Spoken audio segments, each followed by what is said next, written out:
Assalamualaikum warahmatullahi wabarakatuh. Alhamdulillahirrabbilalamin. Assalatu wassalamu ala asyrafil anbiya'i wal mursalin Sayyidina wa maulana Muhammad wa ala alihi wa sahbihi ajma'in, amma ba'd. Alhamdulillahirrabbilalamin, kita masih diberi nikmat sehat sehingga kita dapat melaksanakan pembelajaran jarak jauh. Baik, di pembelajaran kita kali ini kita akan belajar tentang gelombang bunyi. Baik, untuk mempersingkat waktu, mari kita saksikan bersama video tentang bunyi berikut ini. Selamat menyaksikan. Nah, jadi bunyi adalah getaran yang merambat, jadi gelombang ya, yang melalui suatu medium. Berarti dia gelombang mekanik karena dia butuh medium. Nah, syarat untuk terjadinya suatu bunyi itu dibutuhkan yang pertama sumber bunyi, yaitu benda yang bergetar. Kemudian ada juga medium ya untuk bunyi itu merambat. Kemudian tentunya ada yang mendengar. Jadi kalau tidak ada yang mendengar ya bunyinya tidak ada gitu ya. Nah, sebagai gelombang maka bunyi memiliki sifat-sifat sebagai gelombang ya. Ini contohnya adalah sebuah sumber bunyi, yaitu sebuah speaker.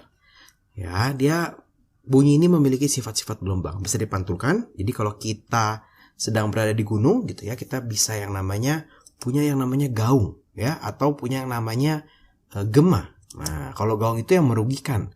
Biasanya jarak bunyi asli dengan jarak tembok atau bidang pantulnya dekat. Kalau gema biasanya jarak antara sumber bunyi dan bidang pantul atau dinding pantulnya itu agak jauh ya, sehingga bunyi pantulnya ini sebetulnya jadi menguntungkan karena memperjelas gitu ya. Contohnya adalah ketika kita di gunung. Kalau gaung contohnya ketika kita berada di suatu ruangan yang cukup besar atau biasa dalam kamar mandi, itu suaranya agak sedikit berbeda, itu ada yang namanya gaung. Nah, kemudian bunyi juga bisa dibiaskan, juga bisa dipadukan ya, diinterferensi. Juga bisa mengalami difraksi atau melalui celah kecil ya. Ini sudah dibahas di video gelombang. Contoh-contohnya seperti apa.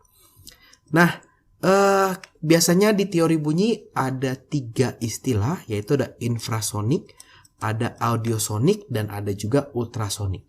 Infrasonik itu adalah gelombang bunyi yang mempunyai frekuensi kurang dari 20 Hz dan tidak bisa didengar manusia. Dan biasanya bisa didengar oleh paus biru, gajah, dan badak. Kalau audiosonik itu adalah gelombang bunyi yang bisa didengar oleh manusia. Contohnya kalian nonton video ini, kalian sedang mendengar suara audiosonik antara 20 Hz sampai 20 kHz ya. Kemudian ada juga ultrasonik, yaitu di atas 20 kHz. Ini juga tidak bisa didengar manusia.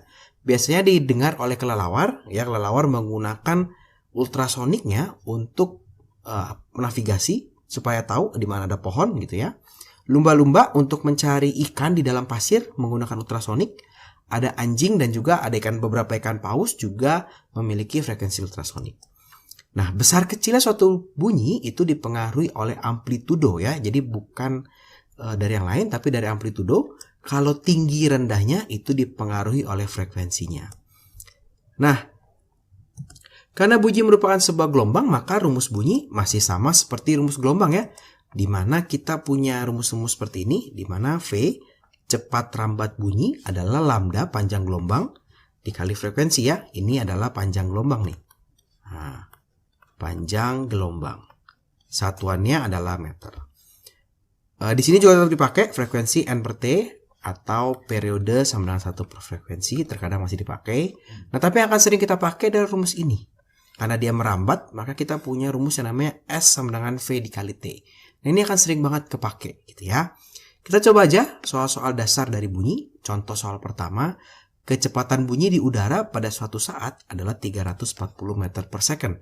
Berapa jarak yang ditempuh bunyi setelah 15 detik? Jadi di soal ini kita punya yang namanya V, 340 meter per second. Kemudian kita punya yang namanya T sebesar 15 second. Yang ditanya adalah jaraknya atau S-nya ya. Berarti tinggal pakai rumus ini. V dikali T ya. 340 dikali 15. Nanti hasilnya adalah 5100 meter ya, atau 5,1 km. Itu contoh soal yang paling dasar.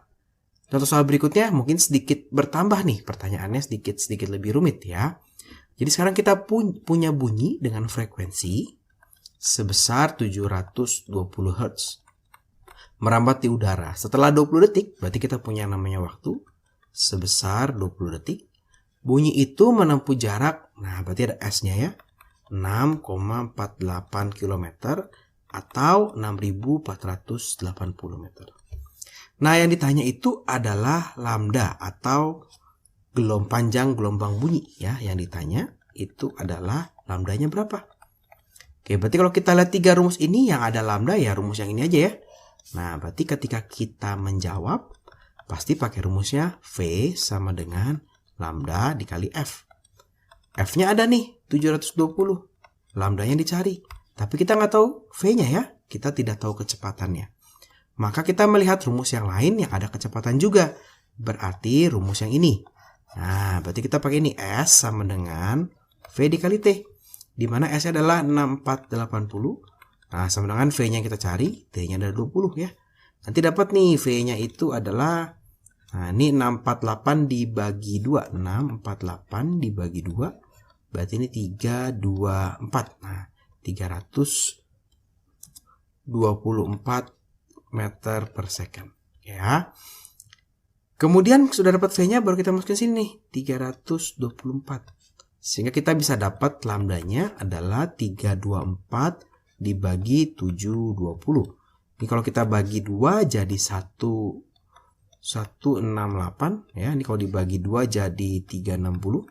Bisa dibagi berapa lagi nih? Dibagi 4 sepertinya bisa. Nah, ini kalau 168 dibagi 4 itu jadi 42 per 90. Ini masih bisa disederhanakan lagi. Kita bagi 2. Nah, kakak ada salah hitung sedikit. Di sini bukan 168 tapi adalah 162 ya. Nah, ini 162. Sehingga ini tidak bisa dibagi 4 sepertinya. Nah, oke ya. Kita coba bagi 2 lagi. Berarti ini 81 per 180. Ternyata bisa dibagi 9. Hasilnya adalah 9 per 20 atau 0,45 meter. Jadi inilah lambdanya. Jadi kalau untuk soal yang ini kita tidak bisa langsung mencari lambda karena kita harus mencari V-nya dulu. Ya, di soal ini kita pakai 2 rumus.